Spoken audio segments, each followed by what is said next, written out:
नमस्कार बच्चों। ओके, तो चलिए हम लोग लेक्चर नंबर 53 पढ़ने वाले हैं, जो कि आपका केमिस्ट्री के चैप्टर विलियन चैप्टर पढ़ रहे थे। ओके, इसके प्रीवियस क्लासेज में हमने काफ़ी लेक्चर्स पढ़ चुके हैं। यदि आप नए हैं तो प्लीज़ उन लेक्चर्स को देख लीजिए, फिर इसको देखिएगा। ठीक है, आज बहुत ही इंपॉर्टेंट टॉपिक्स पढ़ने वाले हैं, यानी गैसों की द्रव में विलेयता को प्रभावित करने वाले कारक में हमने नेचर ऑफ गैस पढ़ लिए थे। ओके, दूसरा आपका इफेक्ट ऑफ टेम्परेचर पढ़ चुके थे। आज हम पढ़ेंगे इफेक्ट ऑफ प्रेशर, क्या होता है, दाब का प्रभाव। जैसा कि हम सभी जानते भी हैं कि जितने भी कोल्ड ड्रिंक्स वगैरह पीते हैं हम उसमें देखते हैं CO2 गैस भरी जाती है हाई प्रेशर पे। ठीक है, तो दाब का प्रभाव एक्चुअली हम जानते भी हैं कि किसी भी विलयन में यानी द्रव में जब गैस को मिलाया जाता है, यदि आप ऊपर से प्रेशर डालते हैं तो गैस की विलेयता क्या होती है, बढ़ती है। ये हम सभी जानते हैं। बस इसी चीज को वैज्ञानिक हेनरी ने अध्ययन किया और इस पर उन्होंने एक नियम दिया जिसे हेनरी का नियम कहते हैं। सर्वप्रथम गैस की विलेयता और दाब के बीच संबंध को हेनरी ने ही दिया था। ठीक है, और उसके बाद उसी समकालीन में डाल्टन ने भी दिया था। डाल्टन, जैसा कि जॉन डाल्टन को हम जानते हैं, उन्होंने भी इसको दिया था। परंतु जो थिएट्रिकल और प्रैक्टिकल कहते हैं ना कि विज्ञान में प्रैक्टिकल सारी चीजें वो सभी मानी जाती हैं जो थ्योरी बेस्ड पे होती हैं। तो इसलिए हेनरी ने एक बहुत ही खूबसूरत दिया था अध्ययन करने के लिए। ओके, तो हम जानते हैं कि हेनरी ने जब दिया था नियम, तो हेनरी ने अध्ययन करके गैसों की विलेयता और दाब के बीच संबंध को अध्ययन किया था और दिया था कि किसी भी गैस की विलेयता जो होती है, जैसे ये देखिए कह रहे हैं स्थिर ताप पर, यानी टेम्परेचर को यदि फिक्स कर दिया जाए तो किसी गैस की द्रव में विलेयता द्रव अथवा विलयन की सतह पर पड़ने वाले गैस के आंशिक दाब के समानुपाती होता है।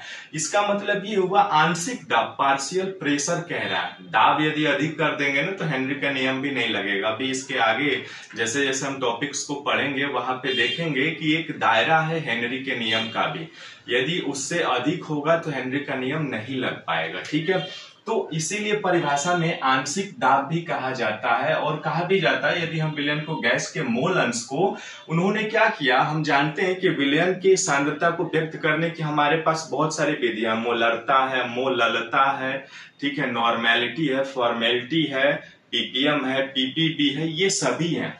परंतु उन्होंने सबसे सिंपल कंसंट्रेशन टर्म्स को लिया जो कि आप मोल अंश कहते हैं। मोल अंश पढ़ चुके हैं ना हम लोग सांद्रता की पद को निकालने के लिए, और मोल अंश हम जानते हैं कि यह टेम्परेचर इंडिपेंडेंट टर्म्स लिए। ठीक है, तो सबसे आसान उन्होंने लिया और हम जानते हैं, ठीक है, उन्होंने ये कहा कि किसी भी विलयन के ऊपर उपस्थित गैस का आंशिक दाब के समानुपाती होता है। ठीक है, सिंपल हमें याद रखना है कि किसी गैस का वाष्प अवस्था में आंशिक दाब उस विलयन में गैस के मोल अंश के समानुपाती होता है। ठीक है, अब दाब के प्रभाव में हम जानते हैं कि दाब यदि आप इंक्रीज करेंगे तो सॉल्युबिलिटी क्या होगी, बढ़ेगी, है ना, ये हम सभी जानते हैं, सॉल्युबिलिटी बढ़ेगी। अब बस इसी को अध्ययन करके अकॉर्डिंग टू हेनरी लॉ के अनुसार उन्होंने क्या किया, क्या कहा, देखिए किसी गैस का वाष्प अवस्था में आंशिक दाब को क्या इन्होंने दिया, P दिया। पार्शियल प्रेशर होना चाहिए, बहुत अधिक दाब कर देंगे तो नहीं होगा। ठीक है, उस विलयन में गैस के मोल अंश के समानुपाती होता है, यानी वैसे इज प्रोपोर्शनल टू X। वही चीज हमने लिखा है, देखिए यहाँ पे कि partial pressure applied by any gas on liquid surface is directly proportional it's mole fraction present in solvent, यानी विलायक में जो उपस्थित होगा। अब हम जानते हैं कि जैसे ही यदि इस प्रोपोर्शनल चिन्ह को आप हटाएंगे तो क्या करते हैं, एक स्थिरांक लेते हैं ना, यानी यहां पे जब करेंगे तो P बराबर KH, इन्होंने स्थिरांक ले लिया KH। बस यही है हेनरी का नियम। KH क्या है, KH जो है वो हेनरी स्थिरांक है। क्या है, हेनरी स्थिरांक है। ठीक है, हेनरी स्थिरांक जिसको आप कहते हैं, x क्या है, मोल फ्रैक्शन है, मोल अंश है, ठीक है, आप जानते भी हैं हेनरी के नियम से। और आपका p क्या है, दाब है, आंशिक दाब है, ठीक है।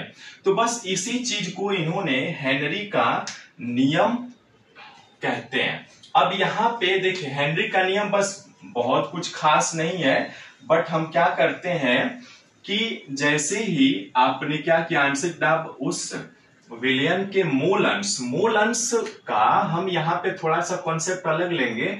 मूल अंश का मतलब क्या होता है कि उस विलयन में उस पदार्थ का कितना मोल है, यानी मोल अंश बढ़ेगा यानी उस विलय की मात्रा भी बढ़ेगी।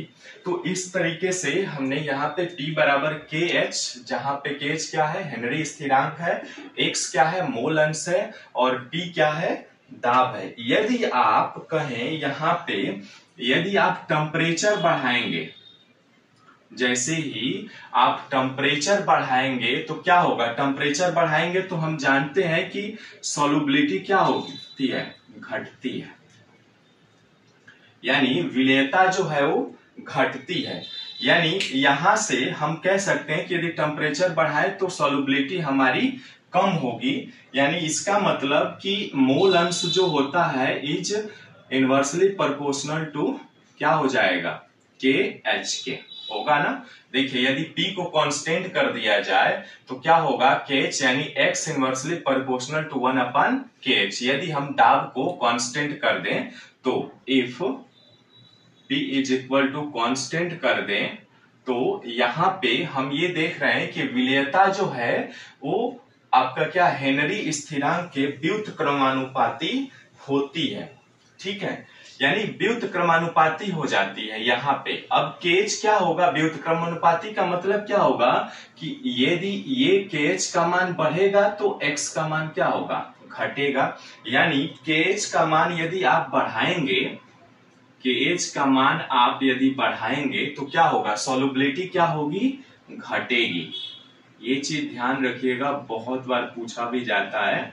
यानी यहाँ पे हमने ये देखा कि यदि हेनरी स्थिरांक का मान आप बढ़ाओगे तो विलेयता जो होगी वो क्या होती है, घटती है। यानी यहाँ पे हम एक चीज तो देखा हमने क्या कि जैसे ही टेम्परेचर का हमने बढ़ाया तो सॉल्युबिलिटी क्या हुई, कम हुई।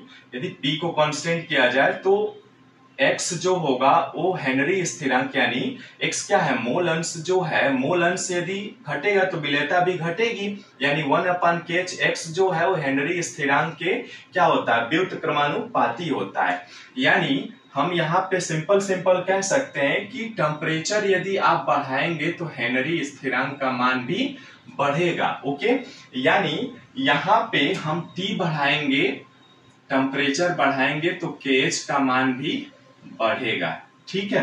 अब यहाँ पे इसीलिए तो कहा जाता है कि P बराबर क्या हो जाएगा, KHX। देखिए ध्यान से, P बराबर KHX हो जाएगा, होगा ना, P बराबर KHX, क्योंकि टेम्परेचर आप बढ़ाएंगे तो हेनरी स्थिरांक का मान बढ़ता है। इसीलिए देखते हैं जो मछली होती है ना, ज्यादा उसको ठंडा पानी ही चाहिए, गर्म करेंगे तो उसमें वो रह नहीं पाएगी, ठीक है, यानी ऑक्सीजन की विलेयता क्या हो जाती है, कम हो जाती है। वैसे भी ऑक्सीजन की मात्रा जल में बहुत कम होती है, लेकिन टेम्परेचर बढ़ाएंगे तो नगण्य हो जाएगा। यानी इसीलिए जो जलीय जितने भी जल में रहने वाले प्राणी हैं उनको ठंडक अधिक अच्छा लगता है, ठंडा जल, इसी कारण से, क्योंकि यहाँ पे हेनरी स्थिरांक का मान बढ़ेगा तो टेम्परेचर बढ़ेगा। हेनरी स्थिरांक कब बढ़ेगा, और हेनरी स्थिरांक का मान यदि बढ़ रहा है तो आप यहाँ से कह सकते हैं कि गैस की जो विलेयता होगी वो कम होगी। अब देखिए यहाँ पे हेनरी स्थिरांक के, यहाँ पे हेनरी नियम यही है, बस कुछ खास नहीं है।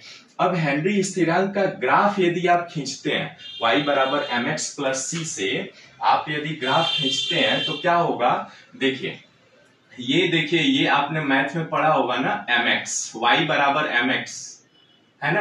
अब इसका यदि आप ग्राफ खींचेंगे तो देखिए ग्राफ कैसा आएगा, यदि ये x एक्सिस है, ये y एक्सिस है, y एक्सिस को हमने क्या मान लिया, प्रेशर, और जो है आपका x है उसको हेनरी आपका क्या मान लिया, विलेयता, यानी कैपिटल एक्स मान लेते हैं, विलेयता जिसको कहते हैं। ठीक है, अब इन विलेयता और दाब के बीच जब आप ग्राफ खींचेंगे ना तो एक सिंपल रेखा, स्ट्रेट लाइन मिलेगी आपको, जिसे हम इस स्ट्रेट लाइन को KH नाम देते हैं, हेनरी स्थिरांक। यानी आप प्रवणता से भी निकालेंगे, आपने निकालते हैं थीटा यदि, तो प्रवणता कैसे निकालते हैं, स्लोप जिसको आप कहते हैं, तो tan थीटा बराबर क्या हो जाएगा, y/x, यानी tan theta is equal to y बराबर क्या होगा, p/x, यानी x विलेयता, यानी p बराबर यहाँ पे हो जाएगा tan थीटा x। थोड़ा छोटे छोटे लिख रहा हूं, जगह की कमी है, ठीक है, देख लीजिएगा। तो अब यहाँ पे जब आप ग्राफ खींचेंगे ना हेनरी स्थिरांक, तो हेनरी स्थिरांक जिसे आप KH कहते हैं, यानी p/x ही, यहाँ पे देखिए p/x, यहाँ पे एक चीज और, p बराबर tan थीटा है ना, p/x क्या होगा, यहाँ से आप कह सकते हैं p/x बराबर क्या होगा, KH, यानी KH जो है वो क्या होगा आपका tan थीटा हो जाएगा, है ना। तो इसलिए यदि हेनरी स्थिरांक को हम निरूपित कर लेते हैं, ठीक है। अब इनके बीच जब ग्राफ भी पूछा जाता है तो हेनरी स्थिरांक के बीच जब आप ग्राफ खींचेंगे ना तो यहाँ पे इनका ग्राफ जो है वो अलग आएगा, ठीक है। अब इसके बाद हेनरी स्थिरांक और विलेयता के बीच भी संबंध होता है, उसको नेक्स्ट वीडियो में देखेंगे। ओके।